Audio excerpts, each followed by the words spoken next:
ఇక మిథున రాశి వాళ్లకు 14 ఆదాయము 2 ఖర్చు అనుకున్నాము. వాళ్లలో ఏకాగ్రత తక్కువ, సెన్సిటివ్ అంటారు, సున్నితమైన మనస్సు మిథున రాశి వాళ్ళు. నిరంతరం శివుడికి ప్రదక్షిణ, శివారాధన, శివాలయ దర్శనము, శివుడికి అభిషేకార్చనను జరుపుకోవటం వలన శుభాలు జరుగుతాయి. ఈ మిథున రాశి వారికి 10ంట శని, జన్మరాశి యందు గురువు వల్ల ఏ పని చేసినా నెరవేరుటకు అంచనా మించినటువంటి సంక్లుప్తమైనటువంటి శుభాలు జరుగుతాయి.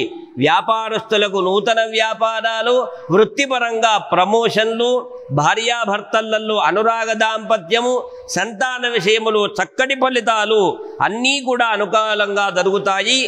ఈ మిథున రాశి వాళ్ళు శ్రీరామ రక్షాస్తోత్రము, సుందరకాండ పారాయణము, సకల కార్య సిద్ధికి సుందరకాండ పారాయణము చేసుకోవటము శుభకరము.